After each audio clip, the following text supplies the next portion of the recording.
Welcome to Brewers Daily, your home for Brewers coverage every single day as we take you through the offseason and getting you set for the 2026 championship season for our favorite team, the Milwaukee Brewers. Lots to get to on the show today as the GM meetings are wrapping up. We're starting to see rumors percolate all around Major League Baseball, and there's one today put out there by analyst for MLB Network Cameron Maben that we really need to talk about and dig into, involving one of the biggest stars on the free agent market this year.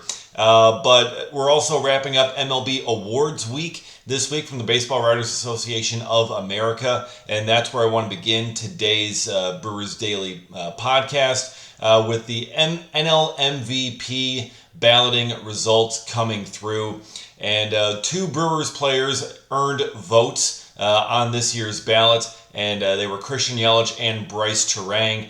Christian Yelich ended up finishing 12th in MVP balloting this year. Bryce Terang ended up finishing 14th, but he's able to get himself some votes as well. Unsurprisingly, Shohei Ohtani won the actual award. It was unanimous.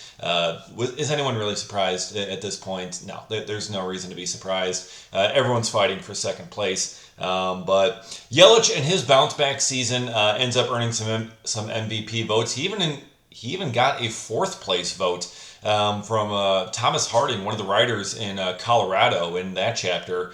So that was the earliest vote that he ended up getting on this year's ballot. So, I mean, very surprising, but a very good season for Christian Yelich coming back from back surgery. 29 home runs, over 100 RBIs. You love to see it for Christian Yelich. It's great to see him come back and be the kind of player the Brewers expected him to be. And it's great to see Terang get himself some love here as well. I mean, he turned into a very big slugger as the season went on, and adding that kind of pop, plus his defense at second base, certainly very deserving of getting some votes. But the tough part with trying to win MVP, besides the fact that Shohei Ohtani is now in the National League, is that the way that the Brewers played, it's really kind of hard to tell who their MVP was. There's no real standout player that was the big reason for the Brewers' success. The way the Brewers played the game, it was shared by so many guys that no one player really stood out as the MVP. I mean, in 2018, when Yelich won the award, he clearly, far and away, was the best player. He was on the hot streak of all hot streaks over the final couple of months of that season. And there was no doubt about his performance and what he meant to that team. When it came to the Brewers this year, in the 2025 version, there were so many guys that you could say that, man, he's super important, but also he's super important. Guys that went down too, and the Brewers kept on humming. I mean, Jackson Chourio, you could argue, could get some MVP votes, but he went down for a month in August, and the team immediately went on a 14-game winning streak.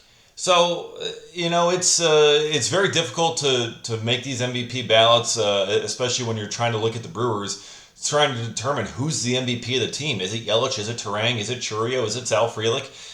There's a bunch of... Is it William Contreras? There's a bunch of different directions that you could have gone, so that makes it a little bit more difficult for those guys to end up placing in the actual NL MVP balloting. But two Brewers, Yelich and Terang, end up earning some votes. Meanwhile, on the pitching side of things, Freddie Peralta earned himself some Cy Young votes as well. He ended up finishing 5th in the National League, so he got a little bit more love from the writers in Cy Young balloting. Another great season for Freddie Peralta. He finished behind, of course, Paul Skeens, who ended up winning the award unanimously, and then also Christopher Sanchez won second place pretty much unanimously. So, Freddie Peralta, fantastic season, arguably the best season of his career. Pat Murphy and Freddie himself have both said that this was the best season statistically he's ever had. He still has some of the issues, perhaps, getting deeper into games, but Peralta, I mean, he had a fantastic season. I was very happy to see him get some Cy Young votes in there and finish top 5 in that balloting because, I mean, this is huge for Peralta. I mean, it adds to his resume a little bit more when it comes to him looking for his next contract, which I do not expect to come from the Milwaukee Brewers, but he's still on his $8 million club option for next year. But also, if the Brewers decide to trade Freddie Peralta, which we've talked about on previous episodes here of Brewers Daily, that does kind of maybe boost the price tag a little bit more. Now, Matt Arnold has said that he intends on Freddie Peralta being around in 2026. He's not looking to trade him. And basically, it sounds like he's going to have to be blown away by an offer in order to move Freddie Peralta. And finishing fifth in Cy Young voting is only going to help Matt Arnold's case to push for that. So it's like, look, you want a top 5 Cy Young guy, that's going to cost you a little bit more than perhaps what teams were initially expecting to offer. So congrats to Freddie Peralta for his 5th place finish in the Cy Young voting. Congrats to Yelich and Terang as well for earning their MVP votes down ballot a little bit. But still great seasons by all those guys in 2025. They deserve the accolades. They deserve the recognition for what they ended up putting forward. And, they've got this team really in a strong position to contend again in 2026. But how can they get better heading into 2026? And one of the points of contention this year where the team would have liked some improvement is at the shortstop position. And that's where I want to kind of turn the attention to here because the biggest shortstop on the market is Bo Bichette.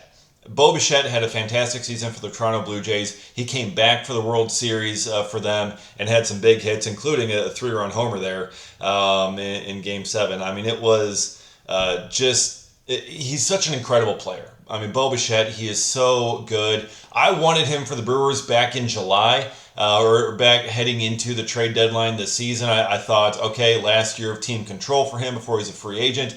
If the Blue Jays are out of it, then it would make sense for them to trade him. Instead, the Blue Jays got on a hot streak as well, so they ended up vaulting themselves to first place in the AL East. And because of that, they held on to Bo Bichette. They're not trading away their starting shortstop when they're in first place at the trade deadline. So that didn't end up working out. So now Bo Bichette's out there on the open market. And Cameron Maybin, you may have heard the name before, former MLB outfielder, and now he's an analyst at MLB Network. He tweets this out there today that he's talking about Bo Bichette looking at a 7-year, $210 million type of deal feels right. Which I think that makes sense for Bo Bichette in terms of the money that he'd be looking for, the length. 7 years, 210 does feel right. Maybin says it keeps him through his prime, rewards the production, gives a team a true middle-of-the-order bat at a premium position, perfect fit for both sides. 5 best landing spots for Bo Bichette, according to Cameron Maybin. First one he lists, Milwaukee. The Milwaukee Brewers, as one of the best landing spots for Cameron Maybin, says that he'd be an instant lineup anchor and a culture fit. Now, Cameron Maybin, I don't think you're necessarily wrong there. I think Bo Bichette would be an instant lineup anchor in Milwaukee. Yes, he absolutely would. Would he be a culture fit? I'm sure he would. The Brewers culture is very important to them. I've heard nothing negative about Bo Bichette in the clubhouse. I'm sure he'd be a very good person to add. I don't know anything about what he is in the clubhouse. I'm sure he's a nice guy. I'm sure he would fit in perfectly. I'm not doubting any of that with what Cameron Maybin is saying about Bo Bichette being a lineup anchor, being a culture fit. The only issue is that whole 7-year, $210 million type of deal thing that you're looking at, because keep in mind, Cameron Maybin, this is the Milwaukee Brewers. They don't just throw around 7-year, $210 million contracts. They don't. The Brewers kind of play it a little bit more on the budget side of things. And looking at Bo Bichette, would you love him in Milwaukee? Yes. He'd be fantastic. Perfect fit on paper. In a perfect world, that would be the guy for the Brewers to go after. If money were not an object, that'd be a great guy to go get, because Joey Ortiz's production at shortstop left a lot to be desired offensively. Defensively, great, but offensively, a lot to be desired. Bo Bichette, very good defensively, and also very, very good offensively. But to expect the Brewers, to think that the Brewers would be willing to jump to $200 million for Bo Bichette when they just had Willy Adames. They just had him reach free agency, and he went for $170 million, and the Brewers did not even come close to something like that. I don't even think they bothered offering Adames a contract. If they were going to pay out big money for a shortstop that could hit like this, like Bo Bichette, they would have just paid Willy Adames. They would have just signed him to an extension. I don't see this happening at all. I don't see the Brewers as an actual fit in terms of realistically. Okay, On paper, when you just look, Brewers have a need at shortstop that they could use some improvement there offensively. Bo Bichette's the best one out there. Yes, technically, that would be a great landing spot. Realistically, with that contract, how the Brewers operate, I'm sorry, Cameron Maybin, that is not something that is going to happen. It's just not. As much as I'd love it to be the case, with no salary cap in baseball, with how much money can be put out there by big market teams, zero chance that Bo Bichette ends up coming to Milwaukee on a long-term contract. Appreciate the thought, but that's not how the Brewers are going to operate. So what will they do at shortstop? That's kind of the question now. What are they going to do at shortstop? Because you got Joey Ortiz, the production was lacking, and where are you going to go? What is the future at shortstop in Milwaukee? And I think you can look at it as a spot that you could upgrade in 2026. Yes, the Brewers do like the defensive production that they got out of Joey Ortiz. The bat, I think there is a little bit more in there with Joey Ortiz offensively. He showed some pretty good signs of it in 2024 in his first season with the Brewers. So I think there's a little bit more in there. He just kind of got into a slump to start. It's very difficult for him to dig out of this season. But I do think there is a little bit more in there. But if there's not, if Joey Ortiz struggles again in 2026, the Brewers' top 3 prospects are all shortstops. They're all top 100 prospects. I mean, these are elite prospects, including Jesus Made, the top prospect in the system, and arguably the top prospect in all of baseball. Made reached Double-A as a teenager this year. So, I mean, he's someone that absolutely could be in contention for that long-term shortstop job. But I think there's also Cooper Pratt to think of as well. Cooper Pratt spent the entire year in Double-A this year. And some of his surface numbers weren't that great, but then again, it's a pitcher-friendly Southern League down there in Biloxi. So you can kind of take those numbers with a grain of salt. I think Cooper Pratt might be the future at shortstop in the near term. If Joey Ortiz struggles again in 2026 to start the season over the first couple of months, over the first half of the season, and Cooper Pratt is raking, if he's hitting the ball well in AAA Nashville this year, which is where I expect Cooper Pratt to start, then I think maybe you could see a turn to Cooper Pratt at shortstop. I think that's something you could very realistically see. But I think if the Brewers are going to be going for an upgrade at shortstop, they are simply going to wait for their prospects to be there because they have some of the highest upside players at that position. If you want to get a shortstop that can hit, if you're the Milwaukee Brewers, you can't go out and get one that's already established. I mean, they got Willy Adames. It cost them a couple of really good arms in order to get him when they really needed one when Luis Arias was struggling. But trying to get one on the free agent market is going to cost way too much for the Brewers to be able to afford. Trying to trade for one that's well established as an elite shortstop is also going to cost you way too much that the Brewers are not going to be willing to afford. So your best bet is to develop one and to have that next one coming up on a relatively cheap, 6 years of control. And that's what the Brewers, I think, are going to do. I think that's their smartest play at the shortstop position rather than trying to find a Bo Bichette out there. I love the idea from Cameron Maybin, but I think your best bet is to roll again with Joey Ortiz in 2026, see if he can improve offensively, see if he can get out to a better start, and if not, you have Cooper Pratt that's there to take over and take you the rest of the way. And perhaps Cooper Pratt can take the job and lock it down long term. Perhaps he can do it before Jesus Made gets here. Maybe not. Maybe Made will still supplant him anyways, and maybe Cooper Pratt has to move to third. Who knows? The Brewers have a ton of infield prospects, and they're all kind of coming up in the upper levels of the minors here this next season. So they're all coming up fairly soon. So it's going to be tough to lock down these jobs, but Made looks like the future at shortstop for the Brewers. Cooper Pratt might beat him to it. Pratt is the one that I did more expect to see in 2026. Made I would not expect to see in Milwaukee next year. But I think it's going to be Joey Ortiz once again at shortstop.